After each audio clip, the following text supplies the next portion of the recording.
Welcome back to Pajama Productivity. I'm your host, Regine, and obviously, we're not in the couch today. We're not on our pajamas today. It's a very special episode because we are recording this episode straight from Ohio, USA, and I am with Smart VA CEO Kristy Yoder on the couch with us today. This, again, as I've shared, this is a very special episode because we are going to be talking about something very controversial, like an elephant in the room for freelancers. Because for today, our focus would be talking about what it really means to be in an agency and why agencies would have an overcharge in terms of the pay that freelancers are getting versus what we charge our clients. So that is our main topic for today. And this is a tell-all, Kristy. You have to be honest. I have a view of it. I'm scared of being honest. As a COO, I have a view of what actually goes into that percentage that the agency keeps. And I'm not sure if there are even episodes or videos that talk about it na very real. A lot of the videos that I see online for Filipino freelancers are very filtered. With the view that I have in my role at Smart VAs.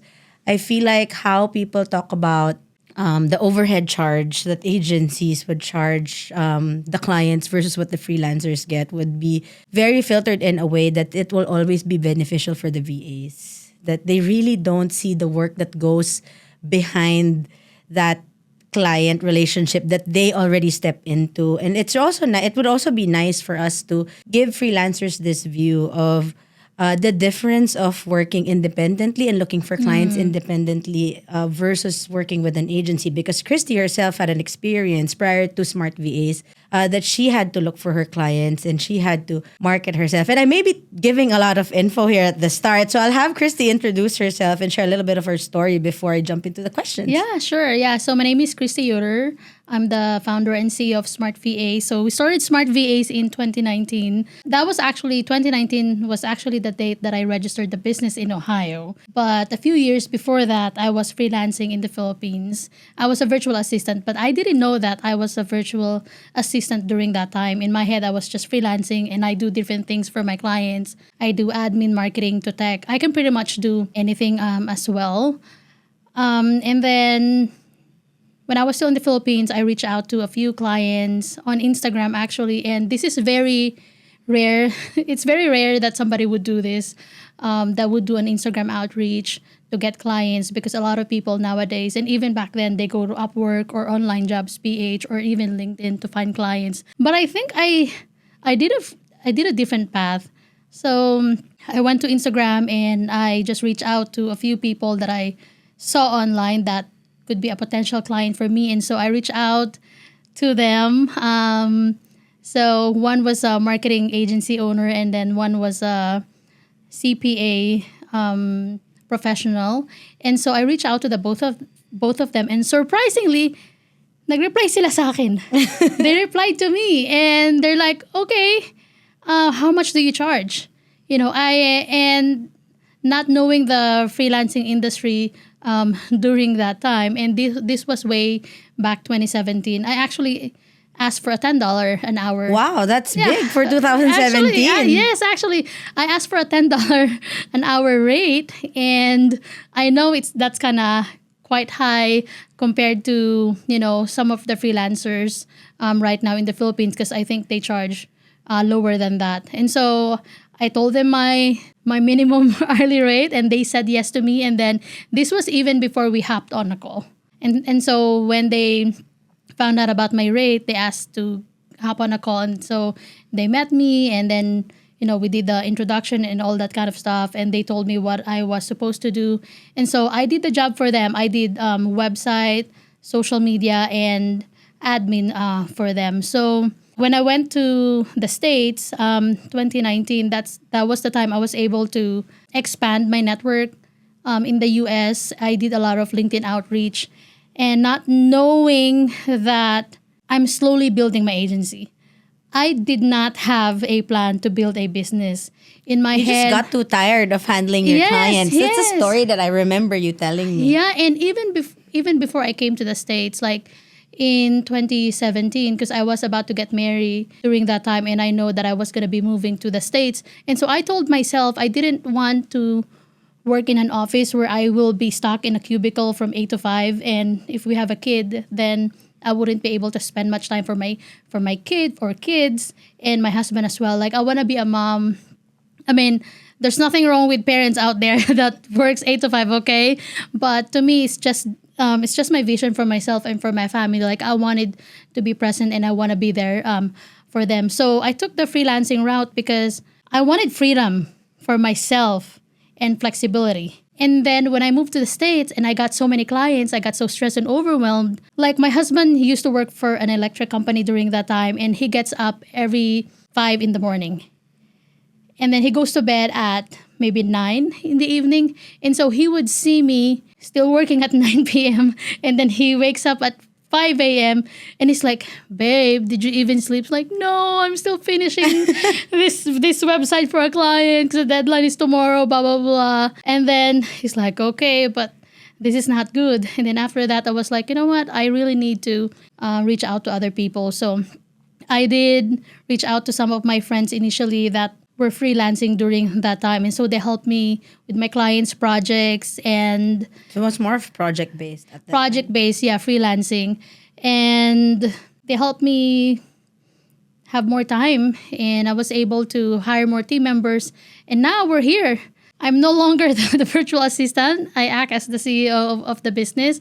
And we're now a 70 plus team member company. And so, you know, when people ask me, how did you get there, Kristy? You know what? This wasn't planned at all. I feel like, you know, aside from me having that vision for myself, you know, having that freedom to work for myself and be there for my family, I feel like it's also God's plan for me to also help out other people. Yeah. You know, because I feel like, just imagine, if I don't have Smart VAs, what would happen to those 70 plus team members, right? True. Like, I mean, they may have a better life than being with Smart VAs. We don't know, but at least now we know for sure that since Smart VAs is, you know, present at the moment, they have We're able jobs. to help. Yeah, we're able to help provide. And I think that's one of the things that stands out, you know, in the 5 years, almost 6 years that I've been at Smart VAs. It's really being genuine to that desire to provide jobs by not really lowballing freelancers. Because that's the big issue, right? And that's the issue. That's the challenge that we're trying to somehow address in this episode. You know, how agencies would be lowballing virtual assistants, especially virtual assistants from the Philippines. But I know from my perspective as a COO that there are things in the business that they do not necessarily understand. That's hard to explain and hard to digest. And that's why I think it's, you know, it's about time that we dive into the hard stuff, right? So when a new VA joins our agency or our team or any agency, I'm not sure if they realize that there's a gap between the client's investment and their take-home rate. What's the first thing that you wish they understood about the economics of the business of having an agency, of that overhead charge? That's so true, and that's a good question. I think the term lowball, it's very subjective. Like, it depends on somebody else's perspective and needs. Let's say $10 might be big enough for somebody else, but that may be too low for somebody. Let's say $5 may be good enough, but that's too low for somebody. I think it really depends on their needs. And even when I talk to freelancers, like when they ask, like, how much should I charge? You know, you don't copy other people. You set the goal for your own self. You should know how much you need, and you should know where you're going to be comfortable at. So I think that's the first thing actually is don't copy other people. You know, each freelancers, they have their own needs. You know, somebody can do $10, $20 an hour, but if you're okay with 6, 7, you know, and especially if you're just starting out, you know, then grab that opportunity. But if you're like me, that's very confident with what I do, and I know that I would really be able to take care of my clients, and I'm skilled in what I do as well. So then go higher. But I think that's one of the things that I wish they understand about freelancing. And when it comes to applying for an agency, I mean, not all freelancers have this mindset, but I feel like the majority of freelancers, they think that should get 1% of what the clients pay the agency. And that's because I think it's not just the economy, but it's also because of what they see from other people. Because other people, they say, oh, I own a six-figure, freelancing job, and they would get jealous. They would ask themselves like, bakit wala ako nito? Yeah. Like, True. like if Bakit sila, ako hindi? bakit ako hindi? So I think I love that. more than the economy, it's more, especially with social media nowadays, right? Like you see people posting, how much they earn, but you don't really see the efforts behind That they that. put behind it. Right, Yeah, because I'm sure exactly. the solo freelancers who actually get to post about their success stories, like major success stories that a lot of freelancers would envy, they don't see the work that goes behind it. They don't see how hard it is to actually market yourself as a freelancer, especially now that the market is very saturated. It's There's a it's lot. very very saturated, and also like, so going back to what I said, like, they have the mindset of, taking everything that the client pays the agency. For the most part, actually, agencies, especially depending on the model of the agency. So some agencies, they do 50-50, 50 percent cost of goods sold, which is the percentage that they pay their freelancers, and then 50% to grow their business, marketing, HR, recruitment, sales, payroll, and all that kind of stuff. Payroll for the leadership team. But majority, based on my research and based on what I've seen with other agency owners as well here in the States, they do 60-40, depending on the model. If it's direct to client type of agency model, they do 50-50. But if it's quite similar to a marketing agency, or kind of like how we do it at Smart VAs, it is 60-40. So 40 for the The VAs who VA are and doing 60% for the the work, company. and then 60% for the company. So saan napupunta yung 60%? That's actually the next question that I had lined up for Yeah. us, diba? What costs do the agency absorbs that the solo freelancer doesn't I wish- necessarily see? I wish I take all Sana those pwede 60%, natin pakita, right? no? Right? I wish we can show you guys our P&L when we do our bookkeeping at the end of the month. I wish we could just share with you guys that 60%. Sana talaga kay Kristy tsaka sa akin yung napupunta, di ba? Yeah, and to be honest, as CEO, I call myself CEO, but I feel like, I mean, I think what I'm getting is enough, for myself. Again, it depends on your needs. I live in a very low cost state, and we're very wise when it comes to spending. But if you compared other agency owners' salary as compared to mine, and even possibly with you, Regine, it's not really that much. So the 60% goes to different things. Actually, we have our director of finance, and we are very accountable to her. Actually, it's not like, even though it's my business, sometimes it feels like, Yeah, you I can't even have spend to it. ask for approval from her I to cannot spend. spend the money on anything that is not necessary. Like, Yeah. I even need to ask my director of finance. Shout out to Marichu, you're doing a great job. And that's the thing about having somebody you can be accountable with, because you grow more and you're more wise in spending your money. So the 60% goes to different things like recruitment. We have one recruitment lead, and then one recruitment specialist. Those are the team members that are responsible for recruiting 5-star virtual assistants. And we don't just recruit anybody else on the road. If somebody says, oh, I want to become a VA, we ask them, what's your skill set? What's your portfolio? Like, even What's if your it's somebody I experience? know, even if it's somebody I know, I tell them, go to our recruitment page, because even if I know you, I cannot back you up. We need to know if you are culturally aligned with our company as well. And it's probably not also more than us being the right fit to you.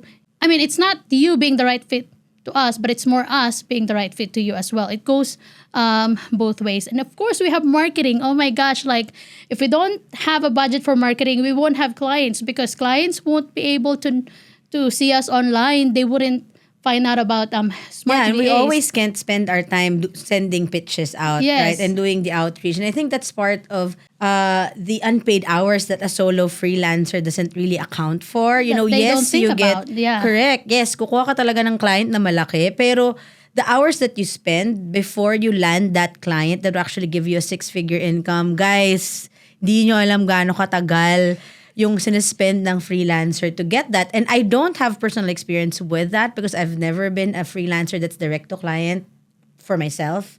But I have friends who are solo or freelancers that directly work with clients. Mahirap. It takes weeks for them to be able to land a client. And sometimes those clients would just in a snap be gone. And Like pag when you nawala, wake up the yeah. next day, it's this, there's no, well, I wouldn't say it for all, but I think like there's, the stability is something that you will never get when you work directly with clients. Exactly. And yeah, so marketing and sales, somebody has to do the talking to acquire clients, right? Somebody has to spend on ads too, right? Somebody 'Cause has we to spend on ads.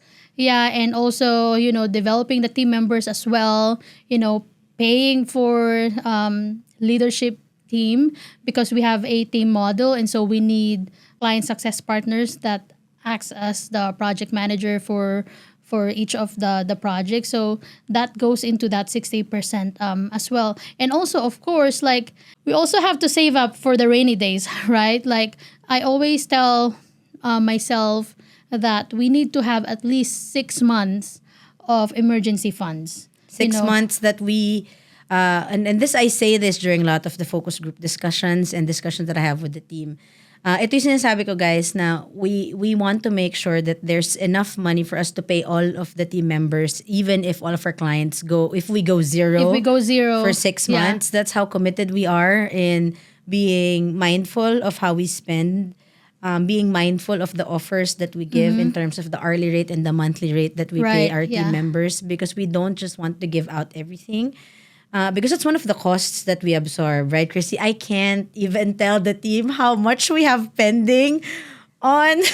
Sometimes we even pay team members that are not doing anything just because we told them that, okay, you're full-time with us. Even if they Yeah. only have 2 hours worth of work, we still pay for the 6 hours And- work that they're not working. Yeah, and that doesn't even include clients who don't pay us. Yeah. If yeah. you guys would see our accounts receivable and the number of clients, Some clients, and they that don't pay on dollar time. amount that's there that we have yet to really be able to retrieve from our clients, even in the agency standpoint, clients would still go MIA. Right. Yeah. And we Right?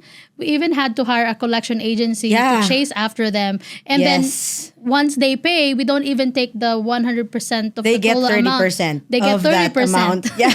So the 60-40, 30 is already out. and we already paid the VA. Yeah, and we pay our VAs on time. I think that's one thing that I'm very proud of at Smart VAs. We were just talking about this yesterday.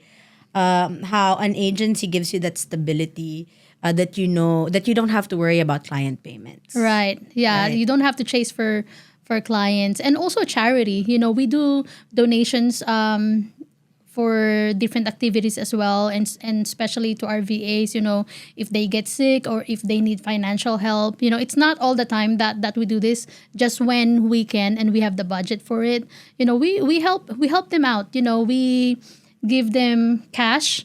And we also give bonuses as well for Christmas. We have incentives. Incentives, for performance. Incentives if they get to be a key player in a long-term client. We give out stars. We even give out paid time offs. Paid time offs, yeah. That's not common for a lot of agencies. And now I know if you're a Filipino VA and you've worked in a Filipino company, the number of time offs that we give isn't at par with that standard. But hey, kesa naman wala, Yeah, right? and we're not even required to do that. Yeah, and honestly, for me, as someone who has a view of the bigger picture of the business, it's not just about kesa naman wala, right? It's more of, guys, ito lang talaga kasi yung kaya ibigay ngayon eh. And you've heard this from me. They probably heard this from me multiple times, maybe even per quarter. I'd always say if the company can give more, we'd give more. Hindi yun joke, hindi yun char-char lang para lang masabi. True. Totoo talaga yun. Kasi nga si Marichu, kukontrahin talaga kami ni Marichu if we, how many times I brought Kristy into a discussion when I want Marichu to give someone a higher pay. Yeah. And Kristy would be part, because we are accountable to each other. And Yeah. that's how we take care of our team Yeah. in an agency standpoint. Now, I wouldn't know if in other agencies it's the same, but I'm sure there's that security factor as well, or that stability factor for other agencies. Also like Smart healthcare. care. VAs. Yeah, right? wait, we provide HMO, Yeah, HMO as well to our team members, full-time team members, even though we're not really required to do that as well. But it's just our way of showing them that, hey, we want to take care of you and we want you to stay with us. And also, like, I just don't get it why people don't understand the model of an agency, because even when you go to a sari-sari store, right? There's a lot of sari-sari store in the Philippines, and where those sari-sari store, get their products, right? From SM. Or from Pure Gold. Or Pure Gold, right? So when you go straight to SM or Pure Gold, it's cheaper. It's cheaper. But when you go to a sari-sari store, meron ng dagdag, may patong, 3 pesos. Kasi kailangan 4 pesos. kumita, di ba? And mas convenient kasi hindi ka na magka-travel. Lalakad ka na lang 50 steps, nandiyan ka na sa bahay mo. Nandiyan ka na sa sari-sari stores, nakabalik ka na. Hindi ka na mag-commute, hindi ka na magdadrive, hindi ka na magpa-park. Right? Yeah. So it's the same thing with agency or direct to client. In a way. Yeah, I love right? that. Like, lahat may patong, kasi if wala, paano kikita yung mga businesses? Diba? Even SM, they do that as well, They source their products from maybe China. Yeah. Right? Even Baklaran. Shopee. Baklaran, diba? Yeah. Even Shopee, right? Akala nyo walang kickback si Shopee doon? Laki-laki nga, diba? Yun. Kaya nagrereklamo yung mga sellers sa Shopee. Kasi Exactly. parang 28% nun sa Shopee na pupunta. Yeah. Now, I wanna address, also, because I said earlier na first time kong VA pero $10 agad yung chinarge mo. Yung chinarge ko. So, and why can't they charge the same thing? Right? And though new ako sa pagiging remote worker during that time, I'm not new to doing the work. The skills and it's a relevant I'm work experience that providing. we talk about, right? Also, pakapalan lang din ang mukha yan, right? Like, if you really believe in yourself and in your skill set, and you feel like you're worth $10 or $20 or even $50 regardless if you're in the Philippines, then huwag ka mag-agency. Yeah. Wala namang sa'yo. Yeah, I was about to say. Pupilit sa'yo. Kung ayaw mo, nung binibigay sa'yo sa agency, di wag ka mag-aksaya ng oras mag-apply sa agency. Alam mo na naman di ba? Parang it's not a secret that agencies would have a limit to how much they can provide virtual assistants because there's an overhead charge. Hindi ko alam kung ba't nagiging issue pa siya actually. Exactly. And there's even I see a lot of forums and pages that would actually bash agencies for doing this. But bakit hindi umaalis yung mga tao sa agency? Because it's convenient. Because mahirap kasi. Because it's stable. Yeah. Diba? Same reason. Bakit ka nasa sari-sari store? Kasi kinulang ka ng mantika. Hindi ka makapagprito ng tilapia. Hindi ka napupunta ng SM or Pure Gold, right? Mamamasahe ka pa. So, I mean, the same way, right? Like, so, if something doesn't work, if something doesn't work out with you, then don't force yourself. If it's not for you, it's not for you. If it's not for you, it's not for you. If you want more, then go be a freelancer. Being a freelancer, it's kind of hard, but I think it's worth it as well because alam mo na pinagpaguran mo yung paghahanap. High risk, high reward. Yeah, high risk, high reward. High reward as well. And high consequences as well. True. True. If you lose that client or if one day the client doesn't pay you. Because we have a lot of horror stories like that too where the clients would just ghost them. And it happened, again, as I've shared, it happened to us as well. We have, $10,000 worth of collectibles? Exactly. I'm throwing out that amount so that you guys know how much Smart VAs had to shell out for the clients who didn't pay Smart VAs. And we also, paid the VAs, right? And also for the mistakes of the VAs, right? Correct. Sometimes yes, we absorb a lot of costs. We absorb a lot of costs. Like, for example, like the VA already did, let's say, a 50-hour worth of work. And then the client checks for the work and they're like, oh, this is wrong. You misunderstood my instructions. Yeah, you have to reverse the hours. I shouldn't be paying you 50 hours for this work because this is not the work that I wanted you to do. And then we absorb that 50 hours. Yeah, it's not all the time that we ask a reversal towards the VAs. Yeah. We do. Just to be honest and open, right? There are times that we ask the VAs to really file a time log correction so that we can remove that hour, especially if they're really at fault. But if we know that our VA did their best, we also fight for them. We fight for our VAs. Yeah. And as compared to when you're a freelancer, you have to do the battle your own. Yeah, you have to go to war your own. And again, what's difficult when you're independently working with a client is you don't even know if you're gonna get paid. Right. Yeah. Exactly. Yeah. In that case, right, where they are complaining about your bill. Yeah. About the invoice that you sent. And then they're they not just happy. And then they're just not ghost gonna, you. Yeah. Yeah. I think it's really the convenience. And as you've shared, Christy, hindi naman siya para sa lahat, right? If you have the capacity to market yourself as a freelancer, if you're confident enough to go out there and talk to, or not even talk to, or maybe do even cold calls, right? But again, it depends on your skill set and what you're good at. If you're comfortable and confident in selling yourself as a freelancer, then go ahead. We're not forcing you to jump into an agency like Smart VAs, but not everyone has that confidence. Hindi lahat ng tao kasing kapal ng mukha mo na may kayang ibenta yung Oo, sarili nila, di ba? exactly. I didn't even have that mindset when I Yung was iba dyan, starting with nanginginig pa Christy. pagkausap yung Yeah, client. I just applied. I Yeah. also applied nung nag-post si Christy sa Smart VA. No, not even Smart VA. Sa Facebook. Na she was looking for an admin assistant, I think. Or maybe not even an account executive. But it was really more of the admin work. I didn't even plan on working directly with the client. Because she was a Filipina when she posted her job opening, right? So it's hard. It's hard to work directly. It's hard to market yourself and be a freelancer and work directly with clients. But I think once you have a good rhythm to it, once you get comfortable with it, it's really a highly rewarding job that also gives you the opportunity to Right. work from home. Or you can try both as well. You Yeah, know, yeah, yeah. We have team members, We have team members who have- are freelancers and they are part of our agency. And one feedback that I got from them is that, like even though they get paid higher as a freelancer, They still enjoy outside being Smart in a VAs, team. they still like being with Smart VAs because of stability. Yeah, and the team model. Yeah. It's different when you have to take care of yourself. Because as a solo freelancer working directly with the clients, it's like you have your own business, right? You are the product of your own business. So when you're working with an agency like Smart VAs, it's different because it gives you that feel of being taken care of. Because you have team leaders, you have client success partners, and then you have someone to train you, and then you have a lot of support system when you work in an agency. So it's that kind of level that we're really proud that we're able to provide at Smart VAs. Right, yeah. And kudos to my operations team because they're the ones who Yeah, I love the they're team. the ones who does all the fighting for our VAs. They justify their hours and they communicate to clients just to make sure that they stay with us. Yeah. Just imagine you as an individual freelancer doing that for 10 of your clients. It's gonna be difficult not knowing one day if they're gonna leave you or not. Right? So kudos to our operations team, to Regine, for handling everything. Like even my own, even though I know that I'm very confident with myself, I'm a multi-skilled person, but I can't do everything. Yeah, we each have a limit, and eventually we're gonna reach that point. If we keep continuing things that are forceful, that are not really natural to us. Yeah. So I think a lot of the questions that I've prepared for this episode have already been discussed.